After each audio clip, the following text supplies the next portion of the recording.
Hi, I'm Jodie Benveniste, a psychologist, parenting author and the director of parentwellbeing.com. This is episode 10 of the St John's Grammar Learning Early series, a series for parents of young children about to start school to help prepare you and your child for the school years. In this episode, we give you a wrap up of all of the episodes so far.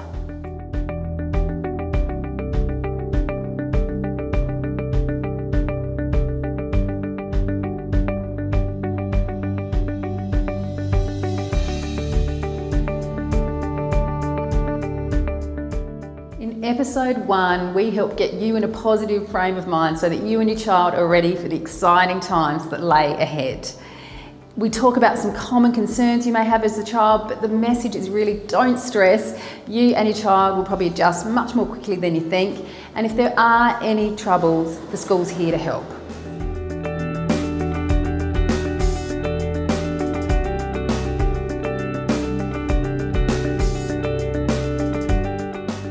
One simple thing we can do to help our kids prepare for school is to introduce some rituals and routines at home. It really helps our kids to get organised and be responsible, and a simple example is having a routine, a little jobs chart for them. You can stick it on your fridge, they can get involved, they can decorate it themselves, and then instead of nagging them, you can ask them where are they up to on their list. It does help build responsibility and also makes the mornings less stressful.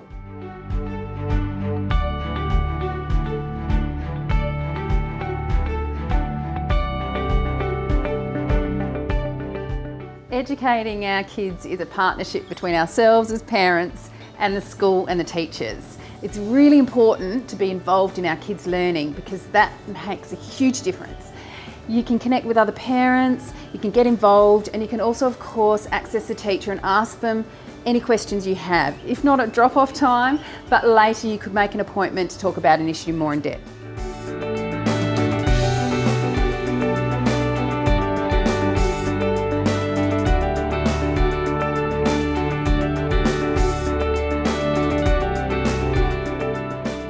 Classrooms and the way kids learn has really changed since many of us have been at school.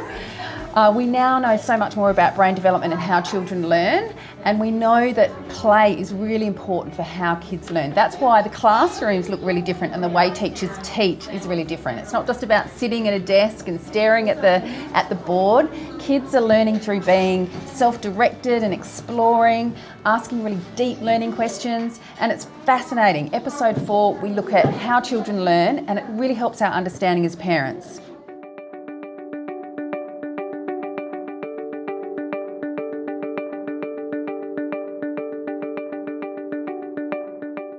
Last episode we talked about how learning and teaching has really changed for our children.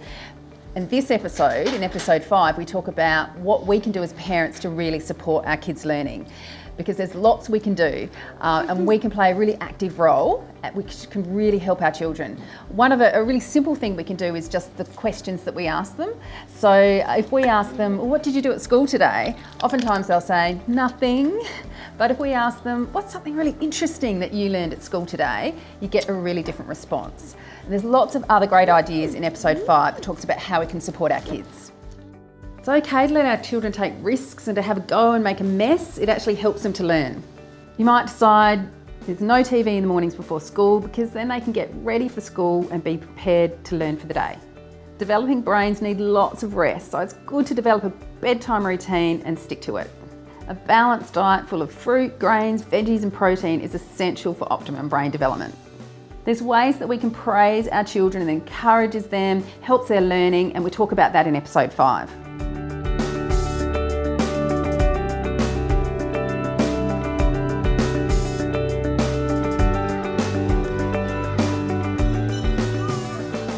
One of the most stressful things we can do as parents is to compare our child to other children. Episode 6 reminds us that kids all develop at their own pace and rate, and instead of worrying about what other kids are doing, we can focus on our child, celebrate their strengths and discuss any issues with the school. Teachers know how to identify real developmental issues, so if you do have any concerns, chat with your teacher and I'm sure they'll be able to help. You can discuss developmental progress openly with your child, encourage them to celebrate their strengths and tackle their weaknesses.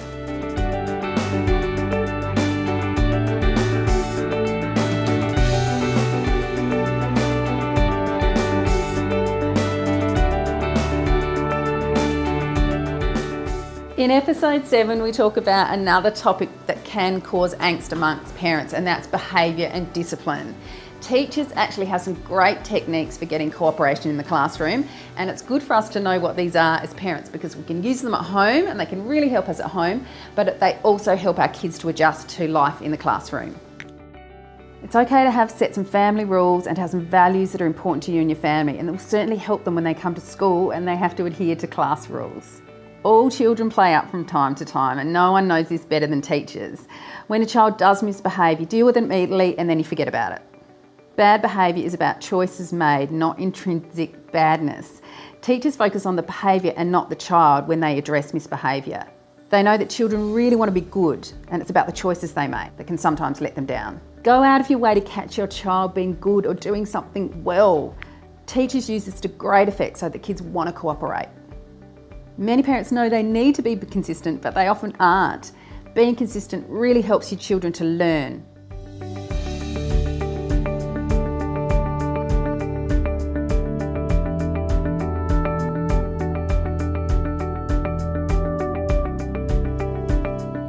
When your child's about to start school, it can seem daunting to have to prepare those school lunches every day.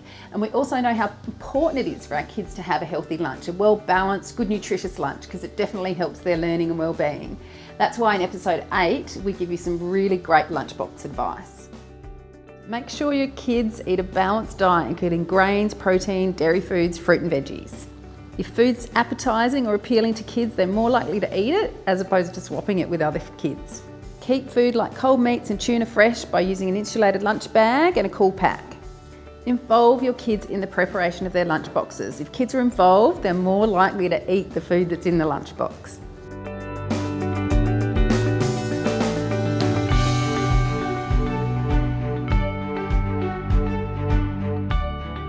Montessori is a fascinating approach to early learning. In episode 9, we talk about what is Montessori and how it's used. We show you the sorts of things kids do. It's a very fun, adventurous place, a Montessori classroom. They do life skills like on these trays, and they also take advantage of some critical periods for learning numeracy and literacy skills.